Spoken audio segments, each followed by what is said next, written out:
बिस्मिल्लाहिर्रहमानिर्रहीम। अस्सलाम वालेकुम। रब्बे करीम से दुआ है आप सब खैरियत से हों। खुदावंद हम सब की ज़िंदगी में बरकत अता फरमाए। अलहरम फॉरेक्स एकेडमी के प्लेटफॉर्म से अबरार हुसैन आपकी खिदमत में एक नई वीडियो से के साथ हाजिर है। व्यूअर्स, आज की हमारी वीडियो का टॉपिक है basic course video number 4, chart setting and reading. इससे पहले कि आज की वीडियो को स्टार्ट किया जाए, इससे प्रीवियस वीडियो में मैंने आपको एक चीज़ के मतलब बताया था, कोटेड प्राइस और बेस करेंसी। ठीक है, ये बेस करेंसी मैंने आपको बताया था कि पहली बेस करेंसी ये होगी दोस्तों।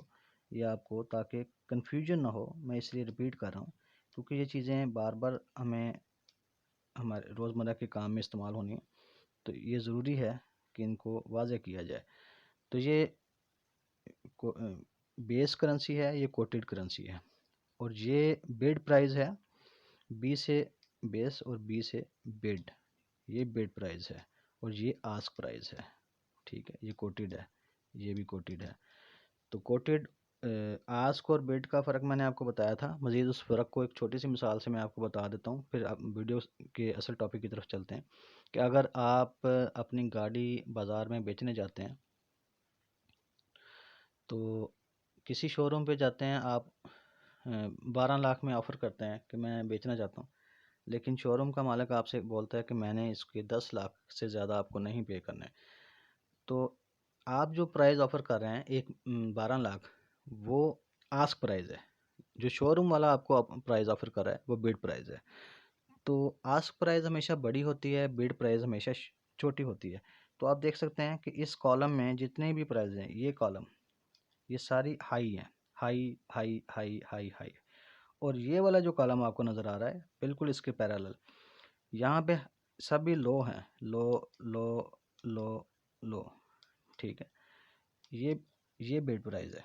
दोस्तों, आप कोई भी ट्रेड जब एग्जीक्यूट करते हैं, लगाते हैं, तो आप हाई से लगाते हैं, लेकिन वो एग्जीक्यूट लो से होती है। उसकी वजह यह है कि इसका जो डिफरेंस है, मैंने आपको बताया था कि ब्रोकर ने अपनी ब्रोकरेज चार्ज करनी होती है, तो उस चक्कर में ये इसका डिफरेंस रखता है। वीडियो के असल टॉपिक की तरफ चलते हैं बगैर वक्त ज़ाया किए। यहाँ पे जो पहला ऑप्शन है, यहाँ मैंने आपको बताया था कि यहाँ से ट्रेड एग्जीक्यूट करने के लिए इसको दबाएंगे तो इंस्टेंट एग्जीक्यूशन के लिए हम यहाँ पे इसके हवाले से बातचीत हो चुकी है। मज़ीद इसके हवाले से जो हमारा पेंडिंग ऑर्डर का रहता है, उसकी वीडियो मैं आपको नेक्स्ट में इंशाल्लाह दूंगा। ये टाइम फ्रेम है, different time frame, 1 minute, 5 minute, 15 minute, 30 minute, 1 घंटा, 4 घंटे, 1 दिन, 1 हफ्ता, 1 महीना। ये टाइम फ्रेम का मतलब ये है कि हर कैंडल, जिस टाइम फ्रेम को आप सिलेक्ट करेंगे, वो कैंडल उस टाइम फ्रेम की होगी। यानी M1 है, तो इसका मतलब इस वक्त ये हर कैंडल 1 मिनट में इस कैंडल की जो शेप बनी है, जितनी मूवमेंट हुई है मार्केट की, वो हमें शो कर रहा है। तो H1 अगर हम सेलेक्ट करते हैं, तो इसका मतलब ये है कि हर कैंडल ये जो बनी हुई है आपके सामने, ये 1 घंटे में जो मार्केट की मूवमेंट हुई है, तो इस कैंडल ने जो 1 घंटे में मूवमेंट की है, मिसाल के तौर पर ये वाली जो कैंडल है, तो इसने 1 घंटे में जो मूवमेंट की है, वो आपको शो हो रही है। उसके बाद दोस्तों, नेक्स्ट में यहाँ पे करेंसी पेयर्स हैं, euro USD, USD CAD, USD CHF. तो ये डिफरेंट करेंसी पेयर्स में से जो भी आप करेंसी पेयर का चार्ट देखना चाहें, इसको सिलेक्ट कर लें। फंक्शन में आ जाते हैं। फंक्शन में मेन चार्ट पे अगर आप इंडिकेटर लगाना चाहते हैं, तो लगा सकते हैं। मेन चार्ट में 2 किस्म के इंडिकेटर लगते हैं। और इसके बाद इंडिकेटर विंडो, अलग से विंडो में आपने इंडिकेटर देखना है, जैसे RSI लगा है। तो मेन चार्ट में मैंने 2 किस्म के बताया। तो एक तो ये है जो चार्ट के ऊपर कैंडल्स के साथ मूव करता है, कोई ऊपर से नीचे आ रहा है, कोई नीचे से ऊपर जा रहा है। ये डिफरेंट किस्म के इंडिकेटर्स होते हैं। फॉरेक्स में काम करने के बहुत सारे तरीके हैं, बहुत सारे मेथड्स हैं। तो आप किसी एक तरीके को पकड़ के उस पर लग जाएं। ये नहीं कि रोज़ कोई नई आप बात सुने तो उसके पीछे लग जाएं। तो आपने जो पहला पिछला छोड़ और अगला पकड़, इस तरह आप फिर काम नहीं सीख सकेंगे। हर तरीका कामयाब है, आपको प्रैक्टिस होनी चाहिए, आप समझ जाएं, उस पर अबूर हासिल कर लें। इसके बाद एक इंडिकेटर ऐसा होता है जो यहाँ पे वॉल्यूम्स टाइप इस तरह लगता है, नीचे लगता है। तो जैसे पैराबोलिक SAR होता है, वो उसके डार्ट्स वगैरह बनते हैं। तो मैकडी है, फिबोनाची है, ये डिफरेंट किस्म के इंडिकेटर्स होते हैं। इसके हवाले से डिटेल वीडियो आपको दी जाएगी। इस यहाँ पे ये जो ऑप्शन आपको प्लस का नज़र आ रहा है, ये वाला निशान, इसको किसी भी जगह पे आपने स्पेसिफिक कोई वैल्यू देखनी है पॉइंट की, कि अगर मिसाल के तौर पे इस कैंडल का हमने देखना है कि इसका वीक का टॉप इसकी क्या वैल्यू है, किसी भी स्पेसिफिक जगह पे आप इसको रखेंगे तो ये हमें बता रहा है 149.776। तो ये हम वैल्यू देखने के लिए इसको दबाएंगे, इससे वैल्यू किसी भी पॉइंट को किसी भी जगह पे मार्केट की वैल्यू को देखने इवेल्युएट करने के लिए देखने के लिए इससे इस्तेफादा करेंगे। इसको दोबारा दबाएंगे, ये ख़त्म हो जाएगा। ये 3 डॉट्स हैं, यहाँ से इसकी सेटिंग होती है चार्ट की। सेटिंग में आ जाते हैं। सेटिंग में आपको बता दूँ, इसमें ज़्यादा कोई रॉकेट साइंस नहीं है, सिंपल है, बहुत सिंपल है। ये प्ले साउंड है, एडवांस मोड में है। एडवांस मोड में जैसे मैंने आपको बताया था वो कि वो स्प्रेड वगैरह और दीगर जो चीज़ें शो करता है।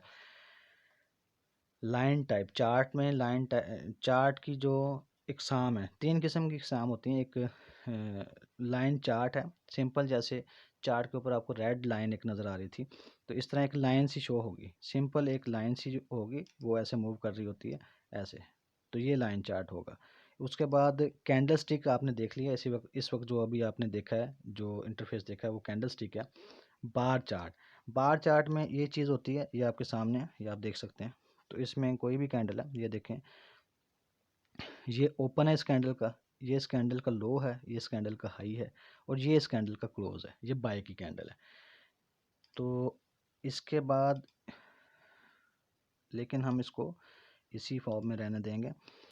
OHCL open high low close, chart के ऊपर जो आपको वैल्यू नज़र आ रही है ये वाली, ओपन हाई लो क्लोज, ये 4 वैल्यूज़ आपको नज़र आ रही हैं। ये किसी भी कैंडल का, ये ओपन है, ये हाई है, ये लो है, और ये क्लोज है। मिसाल के तौर पर अभी जो आपके सामने कैंडल एक चल रही है मार्केट में, मूवमेंट, करंट जो मूवमेंट हो रही है, आप इस कैंडल के मुतालिक ये सारी मालूमात दे रहा है कि ओपन हाई, इसका ओपन ये था, इसका हाई ये था, इसका लो ये था, कम से कम वैल्यू इसकी ये थी, और क्लोज अभी चूँकि ये कैंडल क्लोज नहीं हुई तो इसलिए अभी ये मूवमेंट शो कर रहा है, ये आपके सामने।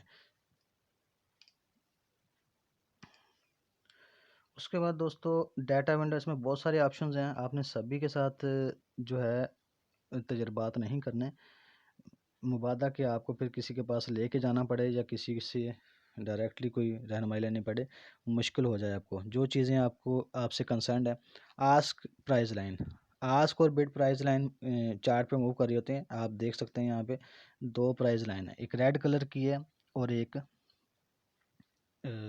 ब्लू कलर की है। इसको छोटे टाइम फ्रेम में देखेंगे तो ज़्यादा वाज़ह हो जाएगी हमें। ये देखें, ये 2 लाइन चल रही हैं, ये आस्क और बिड प्राइस, ये आस्क और बिड प्राइस का बार बार मैं आपको जिक्र इसलिए कर रहा हूँ, ये देखें कि मार्केट असल में चल ही इनकी बेस पे रही है। यहाँ पे आपको ये इस जगह पे अब ज़्यादा वाज़ह नज़र आएंगे, ये देखें। तो ये तहरीर जो कर रही हैं मार्केट पे, जो हिस्ट्री बना रही हैं, ये 2 लाइन ही बना रही हैं। ये इन 2 लाइनों का ही सारा सिलसिला है जिससे फॉरेक्स चल रही है। तो इसके बाद जो सबसे आखिरी चीज़ है अहम, कलर्स हैं दोस्तों। चार्ट में जो लाइंस चल रही हैं, जो आस्क प्राइस है, बिड प्राइस है, ग्रिड का कलर है, वॉल्यूम का कलर है, बार अप बार डाउन, ये मैं कैंडल का शेडो जिसे बार बार बोल रहा हूँ, इसको बार भी बोलते हैं, इसको विग भी बोलते हैं, इसको टेल भी बोलते हैं, इसको और भी डिफरेंट किस्म के नेम्स हैं। तो आपने कंफ्यूज नहीं होना, जब आप यूज़ टू हो जाएंगे तो आपको ये सारी चीज़ें जो अजबर हो जाएंगी। तो बुल कैंडल, जो कैंडल मतलब बाय की कैंडल होगी, अप जाएगी मार्केट, तो मैंने ग्रीन की है। जो बियर कैंडल है मैंने रेड की है। तो आप अपने तरीके से यहाँ पे कलर सेटिंग कर सकते हैं। ठीक है दोस्तों, इसके बाद और कोई ख़ास चीज़ नहीं है जिसकी आपको ज़रूरत हो, न्यूज़ वगैरह। तो दोस्तों अब चार्ट रीडिंग के हवाले से मैं आपको बता दूं तो कि चार्ट रीडिंग जो है एक बहुत बड़ा फ़न है। चार्ट रीडिंग का मतलब ये है कि आपने चार्ट को कैसे पढ़ना है। चार्ट को आप मार्केट को जिस नज़र से देखते हैं, आप चार्ट को वैसे ही पढ़ रहे हैं। अब यहाँ पे देखेंगे, चार्ट को समझने के लिए मैं आपको एक अहम चीज़ बताऊं कि मार्केट में कुछ कुव्वतें होती हैं जो मार्केट को मूव करवाती हैं, जो डायरेक्शन बदलती हैं मार्केट की। तो उनमें जो काबिल ज़िक्र है, सबसे अहम स्मार्ट मनी है। स्मार्ट मनी से मुराद ये है कि बड़े लेवल पे इन्वेस्टर्स मार्केट में आते हैं, जैसे मिसाल के तौर पे बिल गेट्स लगा लें, तो ये अचानक से बड़े इन सरमाए से मार्केट में जब आते हैं, तो जिस तरफ ये बैठते हैं, जिस तरफ अपना ट्रेड करते हैं, जिस तर्ज पे करते हैं, जिस साइड पे मार्केट को लेके जाना चाहते हैं, तो मार्केट का झुकाव उस तरफ बहुत तेज़ी से होता है। इसकी मिसाल ऐसे ही समझें कि एवरेजली मार्केट में जो बायर्स और सेलर्स होते हैं, एवरेजली थोड़े से फ़र्क से तकरीबन कमोबेश बराबर ही होते हैं। तो लेकिन जैसे अब एक तराजू है, तराजू के दोनों पलड़े कभी एक ऊपर हो जाता है, कभी एक नीचे हो जाता है, लेकिन अचानक से तराजू की एक साइड पे हम ज़्यादा वज़न डाल देते हैं, तो वो बिल्कुल बड़ी तेज़ी से उस तरफ झुक जाता है। तो बिल्कुल ऐसे ही होता है। तो स्मार्ट मनी कोशिश करती है कि मार्केट अगर सेल के ट्रेंड में है तो उसको बहुत ज़्यादा सेल ले जाएगी। यहाँ पे आप देख सकते हैं कि मार्केट जो है इस जगह से गिरना शुरू हुई है, गिरी है। फिर यहाँ पे कोशिश की गई कि मार्केट को उठाया जाए, उठी है मार्केट, लेकिन फिर बहुत ज़्यादा उससे भी नीचे गिराया गया है। तो ये सपोर्ट लेवल है। मार्केट में एक सपोर्ट और एक रेजिस्टेंस लेवल होता है। वो लेवल होता है जिससे जो मार्केट की एक लिमिट है कि उससे नीचे वो नहीं जाती, या उससे नीचे जाने के लिए बहुत ज़्यादा फोर्स दरकार होती है। तो स्मार्ट मनी ने पूरी कोशिश की है कि मार्केट जितना ज़्यादा नीचे जा सके उतना ज़्यादा नीचे जाए। मार्केट यहाँ पर बहुत ज़्यादा नीचे आ गई, उसके बाद स्मार्ट मनी ने अपना काम शुरू कर दिया। उन्होंने यहाँ से बाय किया, बाय किया, बाय किया। अब देखें कि मार्केट, ये देखें ओवरबॉट हुई हुई है मार्केट, ये देखें, ये देखें। ये आपको आपका सप्लाई लेवल जो है वो 90 प्लस हुआ पड़ा है, ठीक है। ओवरबॉट मार्केट हुई हुई है, मतलब मार्केट बहुत ज़्यादा ऊपर को ले गया। तो ये दोस्तों एक बुलिश मूव है, ये ट्रेंड है, ये बुलिश ट्रेंड है। इसको बुलिश ट्रेंड बोलेंगे, ये बाय का ट्रेंड है। तो इस ट्रेंड को समझना है हमने। ये प्रडिक्शन का फॉरेक्स है, असल में है ही प्रडिक्शन। जिस बंदे को ये समझ लग जाती है कि अभी क्या होने वाला है या अभी क्या होना है, तो उस प्रोडिक्शन पे आप काम करते हैं।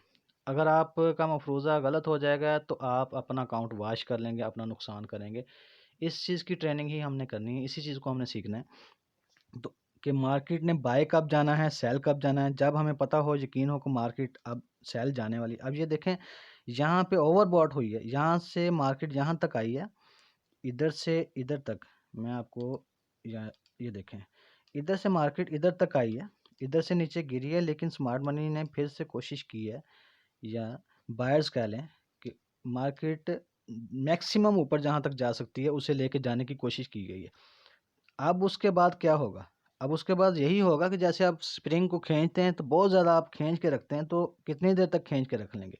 बिल आखिर जब आप छोड़ेंगे तो वो फिर अपनी पूरी कुव्वत से वापस आएगा। तो आप देखेंगे कि अब ये देखें, आप इंडिकेटर भी आपको शो कर रहा है और मार्केट नीचे आ रही है।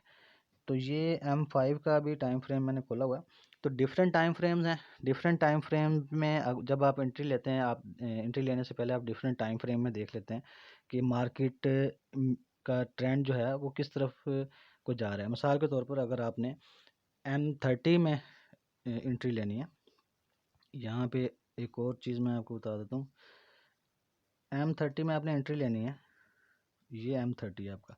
M30 में एंट्री लेने के बाद अभी आप देखेंगे कि मार्केट यहाँ से वो बता रहा है कि नीचे की तरफ तैयारी में है, सेलिंग ट्रेंड में आने के लिए तैयार है, ठीक है। तो अभी ये यहाँ पे, तो इसके लिए ज़रूरी है कि हम पहले इसके बड़े टाइम फ्रेम में देखें। M30 से बड़ा H1 है। H1 में क्या हो रहा है? H1 में मार्केट बाय में दिखा रहा है। H4 में हमें दिखा रहा है ओवरबॉट हुई हुई है, ये इंडिकेटर से 70 से ऊपर गई हुई है, यानी अब ये सप्लाई जोन में फिर रही है, अब इसको सेल जाना चाहिए, ठीक है। तो इसलिए अभी हम वेट करेंगे, मार्केट में थोड़ी सी हमें चीज़ को कंफर्म हो जाएगी, तो तब हम इसका वेट करेंगे। दोस्तों, कंफर्मेशन के बगैर एंट्री लेना बिल्कुल बेवकूफ़ी है। इसके बाद एक अहम चीज़ मैं आपको अभी तक मैंने नहीं बताई, जो बहुत ज़रूरी है। आप स्क्रीन पे क्लिक करेंगे, ये रिंग्स आपके सामने ओपन होगा। इस रिंग में सारे ही ऑप्शन मौजूद हैं कमोबेश जो यहाँ पे दिए गए हैं। तो यहाँ पे एक ऑप्शन और है, ये वाला, ये आपको जो नज़र आ रहा है, ठीक है। इसमें इस ऑप्शन से हम कोई भी ट्रेंड लाइन लगाना चाहते हैं, कोई ये आपके सामने vertical line, horizontal trend line, और ये रेक्टेंगल, ट्रायंगल, इसकी हमें ज़रूरत पड़ती है। क्योंकि हमने जब ट्रेड लेनी है तो हमने कोई भी चीज़ है उसको अपने तरीके से मार्क करना है। मार्क करने को ही ड्राइंग बोलते हैं फॉरेक्स की लैंग्वेज में। तो जैसे अब मैंने यहाँ पे ट्रेंड लाइन लगानी है, तो ये मैं ट्रेंड लाइन लगा दूंगा। ये मैंने एक ट्रेंड लाइन पहले से लगाई हुई है, इसको मैं सेट कर लूँगा। तो ये मैं देखूँगा कि ये चैनल बन रहा है, ये रेक्टेंगल बन रहा है, ट्रायंगल बन रहा है, ये क्या बला बन रही है, इसको कैसे करना है। तो वो एक शेप सामने आ जाएगी। ये चीज़ें हम पढ़ेंगे इंशाल्लाह ताला आगे।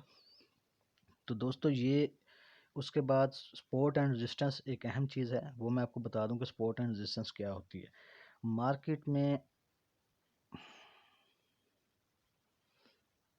ये देखें, मार्केट जब एक नुक्ते से बार बार रिजेक्ट होती है, यहाँ पे मैं आपको बता देता हूँ थोड़ा सा। ये देखें, ये सपोर्ट आप समझ लें, समझाने के लिए आपको। ये देखें, यहाँ पे कोई चक्कर है, मार्केट यहाँ से ऊपर जा रही है, फिर यहाँ भी कोई चक्कर है, ठीक है। ये दो लेवल आपके सामने आ गए, और कमो बेश इस लेवल के साथ ही ये लेवल भी है, ठीक है, यही चीज़ है। तो दोस्तों ये सपोर्ट है। मार्केट जहाँ से अब यहाँ से टकरा के ऊपर गई है, फिर आई है वापस, यहाँ भी काफ़ी ज़्यादा मज़ामत हुई है कि मार्केट को वापस नहीं जाने दिया। बाउंस बैक मार्केट ने किया है, लेकिन इस लेवल को तोड़ नहीं सकी, फिर ऊपर गई है, फिर मार्केट ने थोड़ी सी मूवमेंट दे के नीचे की तरफ आई है। तो ये सपोर्ट है। और इसी तरीके से मार्केट में ऊपर वाला जो लेवल होता है उसे रेजिस्टेंस बोलते हैं। मिसाल के तौर पर जैसे ये, अब समझ लें आप, यहाँ पे इसकी कोई और अच्छी सी मिसाल हम देख लेते हैं, वीडियो भी लंबी हो रही है। तो ये देखें, इसी लेवल को देख लेते हैं हम। हाँ जी, ये देखें, अब ये वाला जो लेवल है, आपको समझाने के लिए सिंपल, ये देखें, ये वाला जो लेवल है ये रेजिस्टेंस है। ये देखें, यहाँ से मार्केट टकराई है, ठीक है, यहाँ से मार्केट ऊपर गई है, टकराई, फिर यहाँ से नीचे आई, फिर टकराई, फिर नीचे आई, फिर टकराई, फिर अच्छी खासी नीचे आई।